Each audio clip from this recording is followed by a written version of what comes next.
microfone, né? Pequeno detalhe, faltou só o microfone, só isso, né? Então, boa noite oficialmente de novo. E saudações tricolores também oficialmente. Bom, nós hoje trataremos da teoria geral dos direitos fundamentais, certo? Então, vamos lá. Disparando. A doutrina minoritária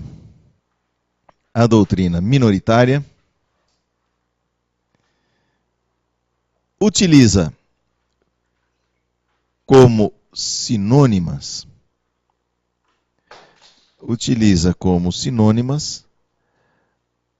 as expressões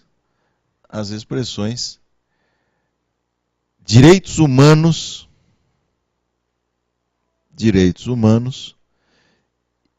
e direitos fundamentais.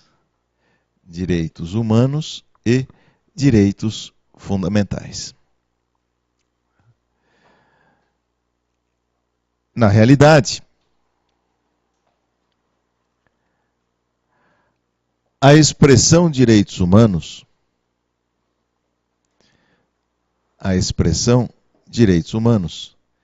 tem sido mais utilizada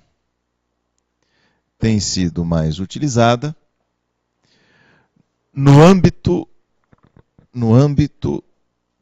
da filosofia política,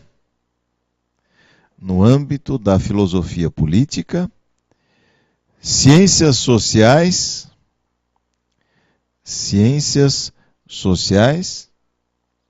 e do direito internacional.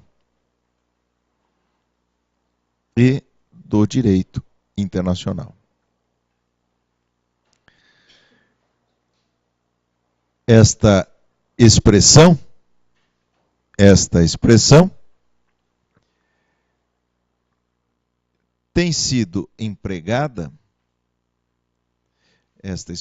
tem sido empregada para designar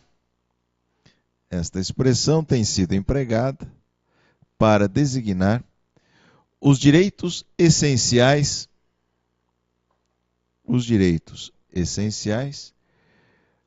reconhecidos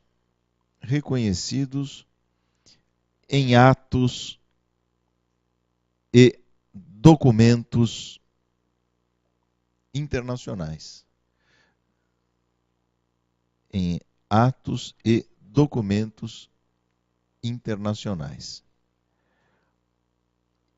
E que tem como objetivo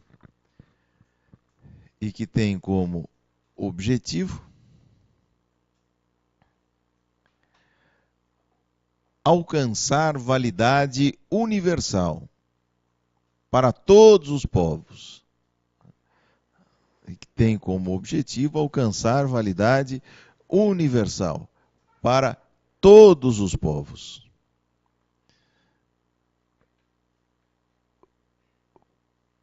Possuindo, então, caráter supranacional.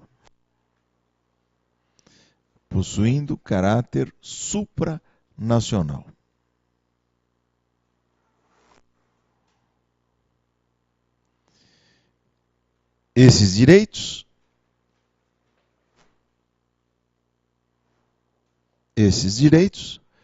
não estariam vinculados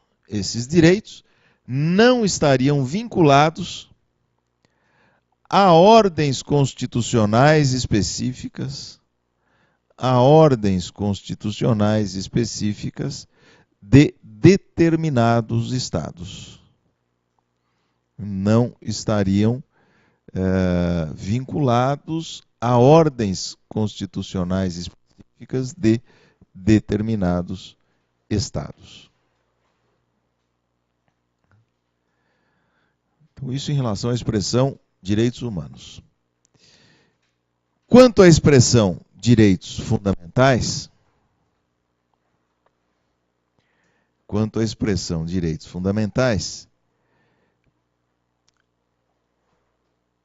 tem sido utilizada para designar tem sido utilizada para designar os direitos essenciais reconhecidos pelo direito constitucional positivo de cada Estado. Reconhecidos pelo direito constitucional positivo de cada Estado, portanto, pela Constituição escrita de cada Estado. Esta expressão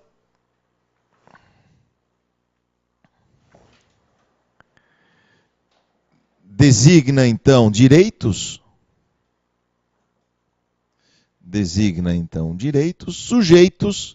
sujeitos à delimitação espacial e temporal. Direitos sujeitos à delimitação espacial e temporal.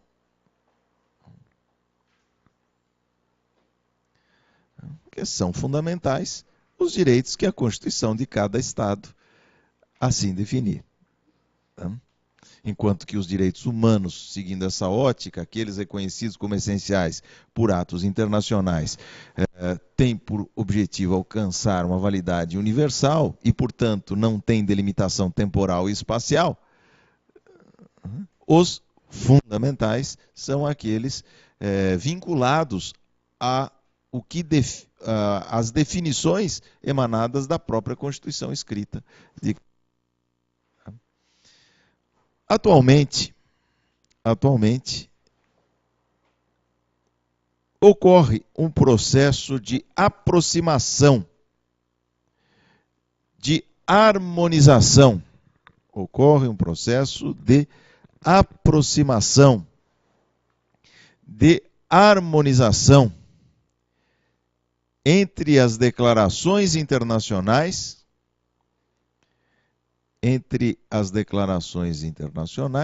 e os textos constitucionais.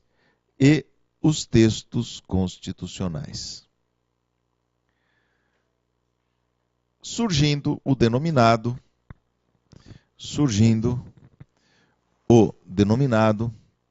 direito constitucional internacional. Direito constitucional internacional. Esse é um fenômeno que cada vez com mais intensidade tem ocorrido. As constituições escritas, portanto, o direito constitucional positivo, cada vez mais, ao contemplar os direitos fundamentais, procura espelhar-se naquilo que já existe em tratados, em atos internacionais. O próprio Brasil procurou aproximar-se dessa ideia a partir da emenda 45, sobretudo no momento em que introduziu o parágrafo 3º do artigo 5º da Constituição.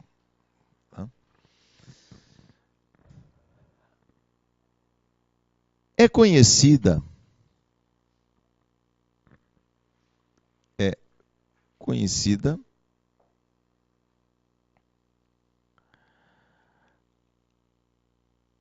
a classificação dos direitos humanos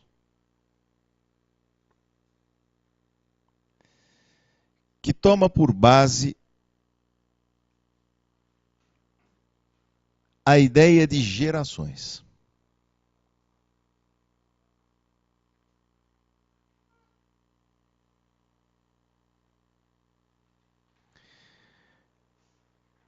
Na realidade,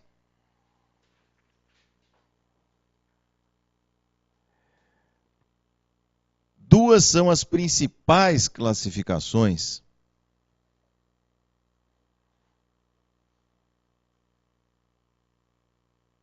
dos direitos humanos e, consequentemente, dos direitos fundamentais. Duas são as principais classificações dos direitos humanos e, portanto, dos direitos fundamentais.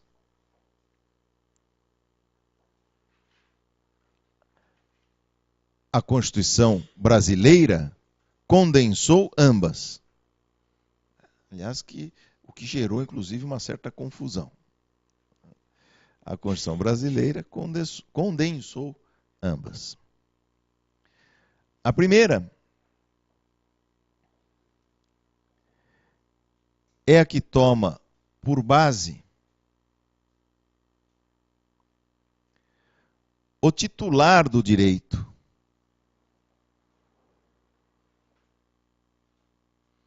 e sua indivisibilidade ou não. A primeira é a que toma por base o titular do direito e sua indivisibilidade ou não.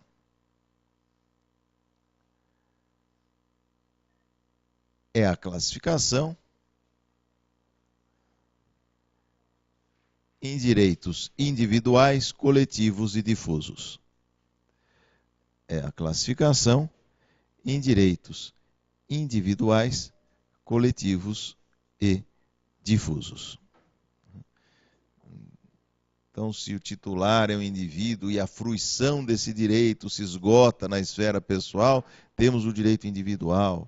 Se o titular é uma coletividade e a fruição do direito se dá de modo coletivo, tanto a proteção quanto a lesão, temos um direito coletivo. Se o titular do direito é a sociedade indistintamente considerada e, portanto, também a sua fruição é geral, por não se tratar de direito divisível e, portanto, a proteção, a lesão, acaba por alcançar toda a sociedade, estamos diante de um direito difuso. Então, essa é uma das classificações de direitos fundamentais e que a nossa Constituição também seguiu, mas misturou com a segunda, que é a mais conhecida, que tem por base a evolução histórica. A segunda classificação, que toma por base a evolução histórica,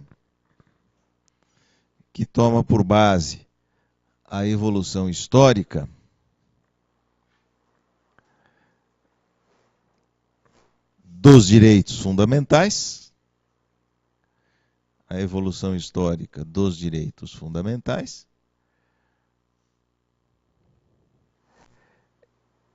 é a que apresenta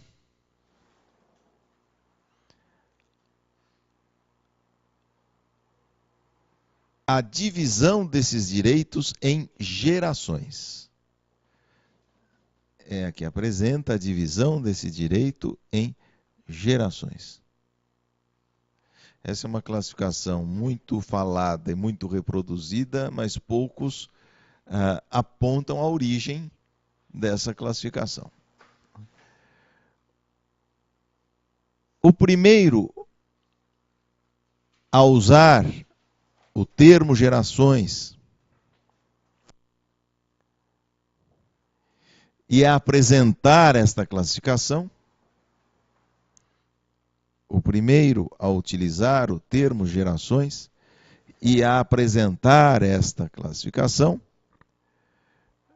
foi o jurista tcheco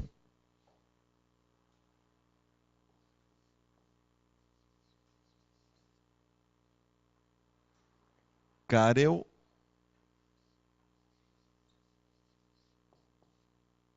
Vazák. Pus embaixo porque só para facilitar a câmera. Karel Vazák. Em uma conferência proferida em 1979 no Instituto Internacional de Direitos Humanos, em Estrasburgo. No Instituto Internacional de Direitos Humanos, em Estrasburgo. Portanto, foi em Estrasburgo. Portanto, isso em 1979. Este autor identificou 3 gerações, que logo mais eu comento. este autor identificou 3 gerações, afirmando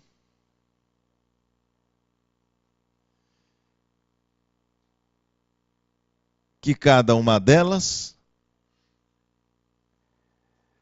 representava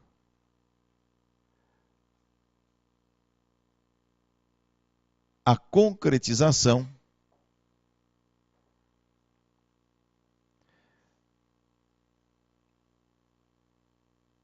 do lema da Revolução Francesa. Do lema da Revolução Francesa.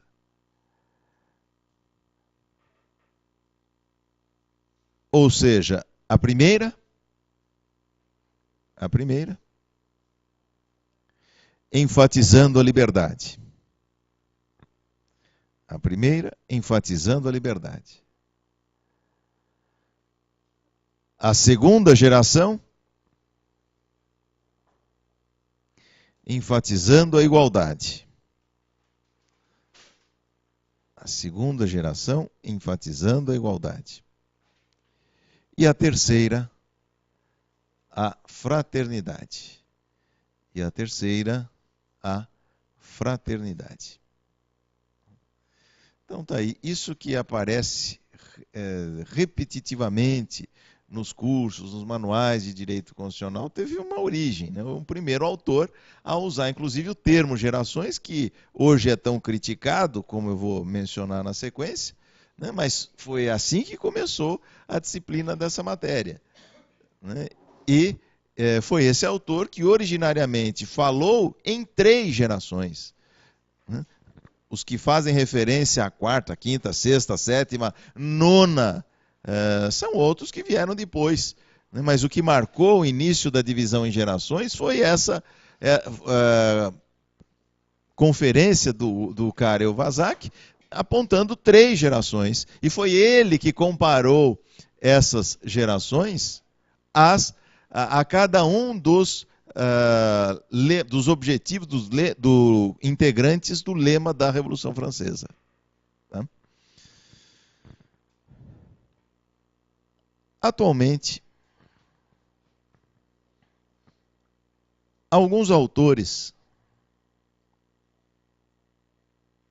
criticam o emprego do termo gerações nesta classificação. Criticam o emprego do termo gerações nesta classificação, preferindo dimensões.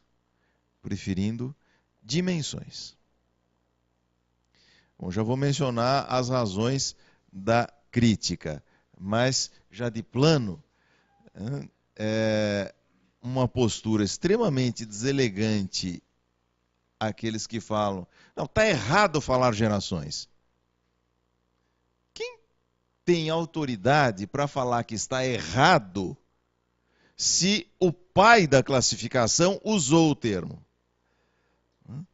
É possível falar, olha, eu prefiro hoje, analisando melhor, usar o termo dimensões, mas nunca podemos falar, está errado. Isso é importante ter, porque é muito comum o examinador que pega o que se repete, mas não a origem, às vezes implicar com isso. Não, mas está errado falar gerações. Por quê? Errado não está, porque a classificação foi apresentada por um autor que usou esse termo. O que é possível evidentemente, posteriormente, analisar, ponderar e até preferir outro termo por algumas razões que vou mencionar agora. Mas não dá para estar errado. Não existe errado. É uma classificação doutrinária e que nasceu com o emprego do termo gerações.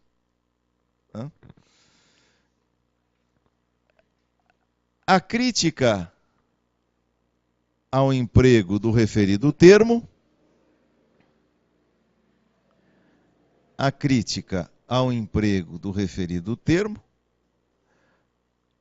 aponta os seguintes argumentos.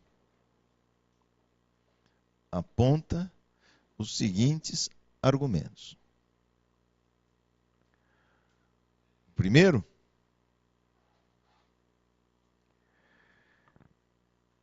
é o fato de que esses direitos já existiam antes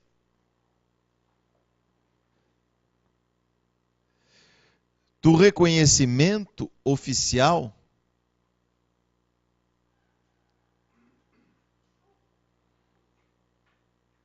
da distinção em 3 modalidades históricas. Alguns desses direitos, ou esses direitos, já existiam antes do reconhecimento oficial das 3 modalidades históricas. Bom, como assim já existiam? Só não havia a denominação, o reconhecimento oficial de que aquele direito X poderia ser definido como um direito de segunda geração. Isso realmente. Os direitos sociais costumam se apontar, como nós veremos, como um marco de sua existência ou reconhecimento, o século XX, com a existência do Estado Social, que marcou direitos com as características dos direitos sociais, com o dever de prestação do Estado e o direito da sociedade de recebê-los por meio de serviços públicos. Tá certo, o reconhecimento disso a configuração precisa disso pode ter sido no início do século XX, com o advento do Estado Social. Mas se pegarmos alguns casos, no século XIX, em alguns países, já é possível dizer que realmente já havia direitos com essa formatação, que depois seriam chamados de direitos sociais. A Constituição Francesa de 1848 já previa direitos que posteriormente seriam apelidados de sociais. Se pegarem a Constituição Imperial do Brasil, século XIX, em 1824, já previa, em alguns casos, a educação como um dever do Estado.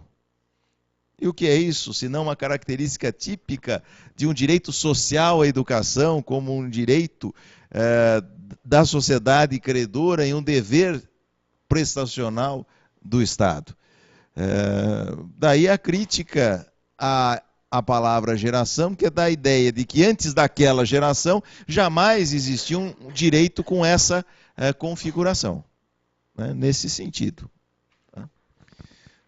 Segunda crítica é o fato de que o termo gerações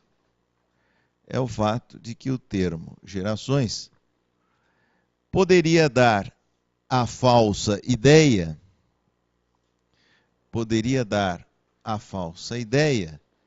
de substituição de uma geração por outra. De substituição de uma geração por outra. De fato, o advento da segunda geração não significa o desprezo dos direitos tidos como de primeira geração. A Constituição de 88 é uma Constituição social, com uma marcante proteção aos direitos sociais, mas não desprezou, ao contrário, apresenta uma forte e densa proteção aos direitos tipicamente de primeira geração no artigo 5º, por exemplo. Terceiro argumento.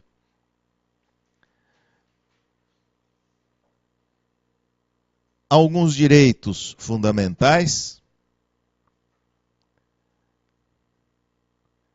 podem assumir facetas próprias de outras dimensões. Facetas próprias de outras dimensões. Como, por exemplo, a liberdade de expressão,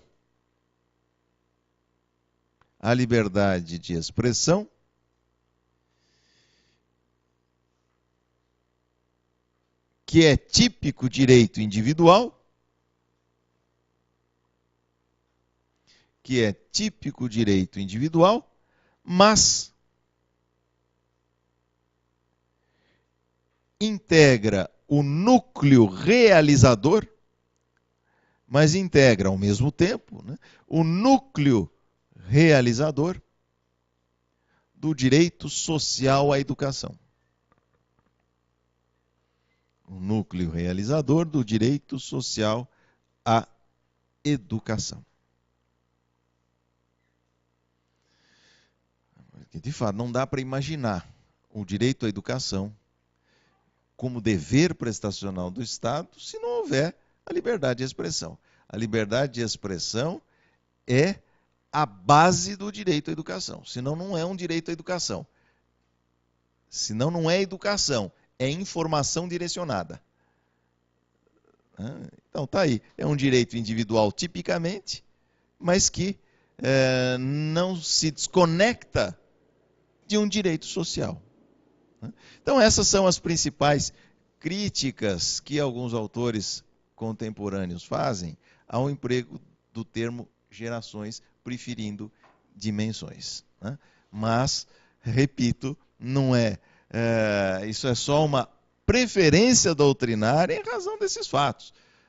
Quem prefere dimensões não pode dizer está errado usar o termo gerações. Assim como quem prefere gerações, seguindo a linha pura originária, não pode dizer, também não pode falar dimensões. São preferências acadêmicas, é apenas isso. Não se pode censurar pelo emprego de um ou de outro. Eu destaquei bastante isso porque é incrível como, às vezes, eu ouço repercussão. Não, olha, nossa, falou gerações, olha, ele não sabe que está errado. Pelo amor de Deus.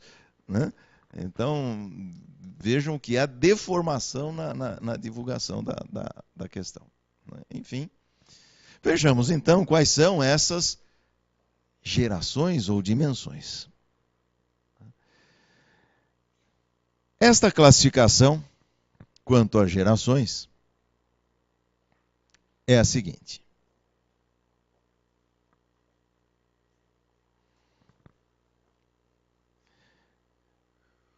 Primeira geração.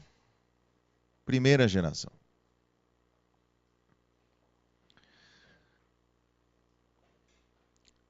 Reconhecida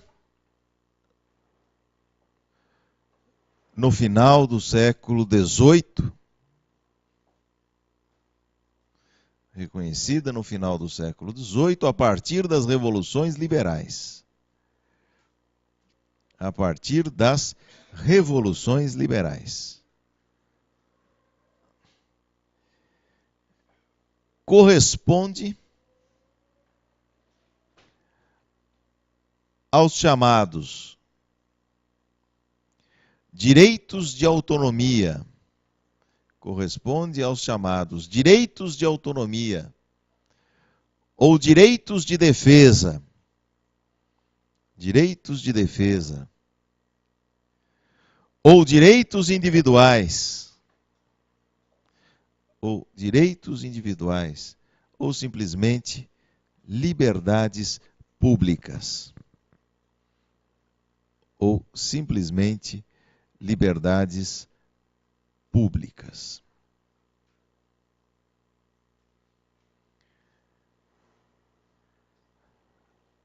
São direitos que impõem uma prestação negativa ao Estado. São direitos que impõem uma prestação negativa ao Estado. O dever de não interferir.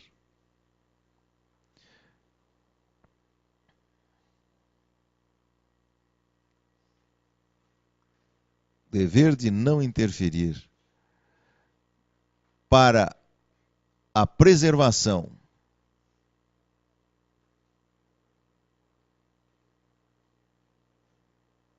em grau máximo da liberdade individual. Para a preservação em grau máximo da liberdade individual.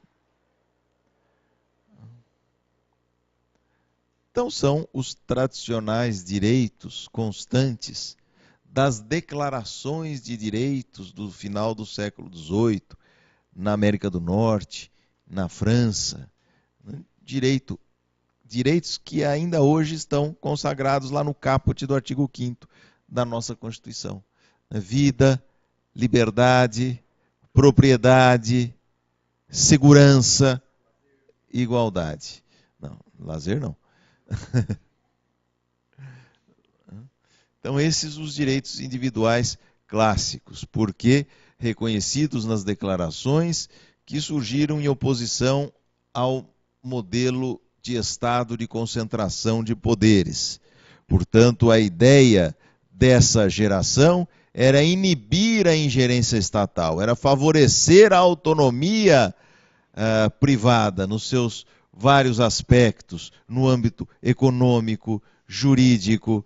Daí o período da ampla liberdade contratual, com a ingerência mínima do Estado, com a ampla liberdade econômica, com a intervenção mínima do Estado. A ausência de intervenção, isso nunca existiu, né? Mas a intervenção mínima do Estado. Por isso, liberdades públicas, porque a previsão desses direitos tinha como objetivo garantir a liberdade individual diante da ação estatal. Era o absolutismo do direito à propriedade, sem a interferência estatal. Era a ampla liberdade individual nos seus mais vários aspectos, a liberdade aí no seu sentido estrito, e assim por diante. Então a ênfase foi na liberdade. O primeiro dos objetivos do lema da Revolução Francesa, né? Liberdade. Segunda geração ou dimensão. Só depois do intervalo. Não fujam.